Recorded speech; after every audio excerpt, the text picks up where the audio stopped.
Hello my beautiful people, welcome back to our channel Mondal and Roy. কেমন আছো তোমরা সবাই? আশা করছি ভালো আছো, আমরাও দারুণ আছি। প্রায় 2.5 বছর পর আমরা কামারপুকুরের বাড়িতে এসেছিলাম। আমরা যখন কামারপুকুরের বাড়ি থেকে মধ্যমগ্রামের বাড়িতে মুভ করেছিলাম, সালটা ছিল 2022। তখন আমাদের সবে নতুন নতুন বিয়ে হয়েছে, সিম্বা আসেনি এই পৃথিবীতে। তারপরে অনেকটা সময় কেটে গিয়েছে, অনেক কিছু পাল্টে গিয়েছে, সিম্বা এসেছে আমাদের কাছে। তাই 2.5 বছর পর ফাইনালি হাতে একটু সময় বের করে আমরা একটা বেশ লম্বা টাইম পিরিয়ডের জন্য কামারপুকুরের বাড়িতে এসেছিলাম। তবে সময় যে দৌড়চ্ছে তারই প্রমাণ আরেকবার পাওয়া গেল। এই সেদিন এলাম প্রায় হাতে 20 দিনের সময় নিয়ে।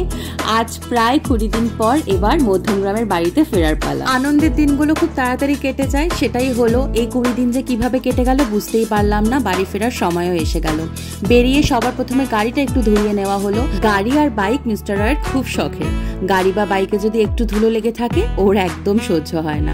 হয় ধোয়াতে নিয়ে চলে যাবে আর তা নাহলে নিজেই ধুতে শুরু করে দেবে। আর আমরা সবসময় গাড়ি ধোয়ানোর পর আমাদের গাড়ির গণেশ ঠাকুরটাকে নতুন মালা পরাই। তাই গাড়ি ধুইয়ে একটা নতুন মালা কিনে আনলো মিস্টার রয় গাড়ির গণেশ ঠাকুরটাকে পরিয়ে দেওয়ার জন্য। এরপর মধ্যমগ্রাম যাওয়ার পালা। তবে সোজা মধ্যমগ্রাম নয়, মধ্যমগ্রামের আগে একটু তারকেশ্বর যাব। তারকেশ্বরে মামনিকে ড্রপ করব মামনির মায়ের কাছে, আর তারপরে আমরা বেরিয়ে যাব মধ্যমগ্রামের উদ্দেশ্যে। এইটা হচ্ছে কামারপুকুর চটি মোড়। যেদিন কামারপুকুর এসেছিলাম সেদিন এই জায়গাটি যখন পার করছিলাম তখন ভারী আনন্দ হচ্ছিল। তোমাদের জানিয়েছিলাম এখান থেকে বাড়ি আর 5 মিনিট। আজ এই জায়গাটি যখন পার করে চলে যাচ্ছি অদ্ভুত একটা কষ্ট লাগছে মনে। জানি না আবার কবে সময় করে এতদিনের জন্য আসা হবে। কামারপুকুর থেকে মোটামুটি রাস্তা ফাঁকা পেলে তারকেশ্বর যেতে সময় লাগে ঘন্টা 1.5। আমরা অনেকটা সকালে বেরিয়েছি, তাই কেউ আর ব্রেকফাস্ট করতে পারিনি। মামনি আর বাবা তারকেশ্বর গিয়ে ওখানেই ব্রেকফাস্ট করবে। আমি আর মিস্টার রয় রাস্তায় কোথাও কিছু একটু খেয়ে নেব। আর সিম্বার জন্য মামনি একটু সুজি বানিয়ে দিয়েছে, ওকে গাড়িতেই একটু সুজি খাইয়ে দেব। আমরা প্রায় চলে এসেছি। এই রেল লাইনটা ক্রস করার পর আর মিনিট 10 গেলেই আমরা পৌঁছে যাব। মামনি তারকেশ্বরে থাকবে দিন 2, তারপরে আবার যাবে কামারপুকুর। কামারপুকুরে থাকবে আরো 3-4 দিন। তারপরে ওখান থেকে সোজা চলে আসবে মধ্যমগ্রাম। কিছু কাজ বাকি আছে কামারপুকুরে, তাই কয়েকদিনের জন্য আবার কামারপুকুর যাবে। ওই যে বলেছিলাম আগেই, বাবা একা থাকে, তাই মামনি যখন যায় মামনির বড্ড বেশি কাজের চাপ পড়ে যায়। টাটা।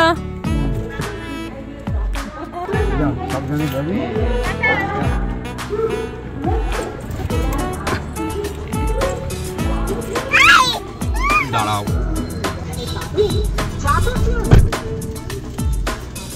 যাও বাবা যাও। এইবার আমরা সোজা রওনা দেবো মধ্যমগ্রামের উদ্দেশ্যে। অনেকটা সকালেই বেরিয়ে পড়েছি যাতে দুপুরের মধ্যে বাড়ি পৌঁছে যেতে পারি। সিম্বাকে বাড়ি পৌঁছে তবেই লাঞ্চটা করাবো। এইখান থেকে যেতে আর সময় লাগবে বড় জোর 1 ঘন্টা 20 থেকে 30 মিনিট। সিম্বা আমার কোলেই একটু ঘুমিয়ে পড়লো। এর মধ্যে আমরা ভাবলাম একটু ব্রেকফাস্ট করে নিই। তারকেশ্বরে দেখলাম রাস্তার ধারে ব্রেকফাস্ট মানে হচ্ছে মুড়ি আর ঘুগনি, আবার কোথাও কোথাও চপও পাওয়া যাচ্ছে মুড়ির সাথে। আমার ব্যাপারটা দেখে দারুণ মজা লাগলো। আমি মিস্টার রয়কে বললাম আমি এটাই খাবো, তুমি তার সাথে বরং আমাকে একটা অমলেট এনে দাও। আমরা মুড়ি ঘুগনি অমলেট খেয়ে একটু চা খেয়ে সিম্বার জন্য যে সুজিটা বানিয়ে এনেছিলাম ওকে ওটা খাইয়ে দিলাম। তার কিছুক্ষণ পর ওকে বললাম নে বাবা এবার একটু জলও খেয়ে নে। এতক্ষণ সিম্বা আমার কোলেই বসেছিল, দেখলাম কিছুক্ষণ ধরে একটু বায়না করছে, কোলে আর বসবে না, ও একা একা গাড়ির সিটে বসবে। আমি ভাবলাম একা একা বসাবো তাহলে সিট বেল্টটা আটকে দিই, আমি ধরে থাকবো কিন্তু সিট বেল্টটাও আটকে দিই। কিন্তু তিনি দেখলাম দিব্যি একা একা বসে আছে। এইটা হচ্ছে ডানকুনি ক্রসিং। ডানকুনি ক্রস করছি মানেই অলমোস্ট বাড়ি চলে এসেছি। ডানকুনি থেকে মধ্যমগ্রাম পৌঁছতে হয়তো বড় জোর লাগে 40 মিনিট। দক্ষিণেশ্বর ক্রস করছি এখন। দক্ষিণেশ্বর থেকে যেতে লাগবে আর 20 মিনিট। যখনই এরকম কোনো জায়গাতে যাই যেখান থেকে ফেরার সময় এই ব্রিজটি ক্রস করতে হয় তখনই যেন মনে হয় বাড়ি চলে এলাম। আর যখনই এই ব্রিজটি ক্রস করি তখনই দর্শন পাওয়া যায় দক্ষিণেশ্বর মাতৃমন্দিরের। মনটা যেন আরো চনমনে হয়ে ওঠে। অনেকদিন পর বাড়ি আসছি, বাবার সাথে অনেকদিন দেখা হয়নি। অনেকদিন বাবা একা বাড়িতে রয়েছে, বাবার জন্য মনটা কেমন করছিল। আজকে প্রায় 20 দিন পর বাবার সাথেও দেখা হবে।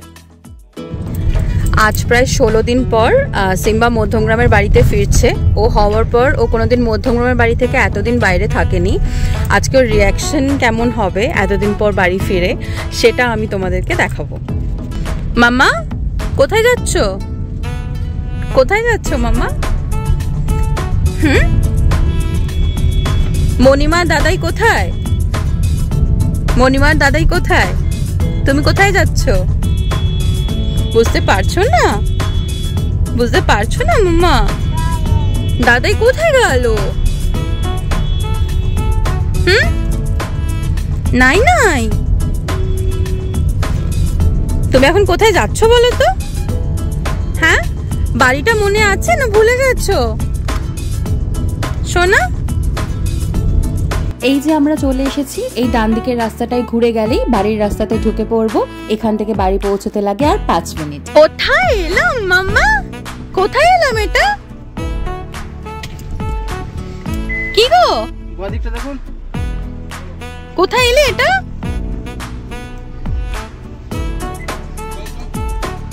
কি রে, চিনতে পারছিস না তুই? সিম্বু?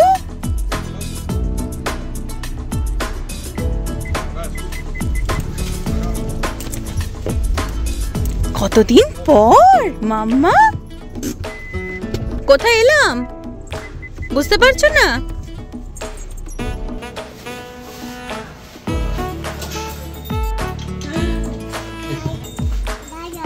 দাদা, আওয়াজ শুনেই বলছে দাদা, দেখতে পাইনি এখনো। চলে এসো চলে এসো চলে এসো চলে এসো। এই তো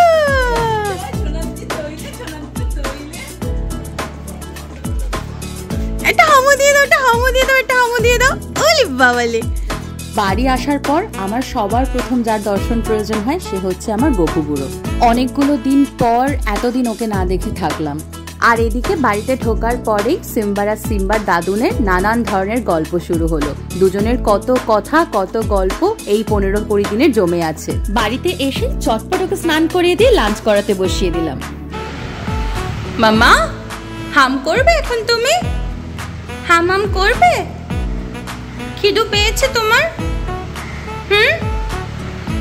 বাবু, খিদু পেয়েছে?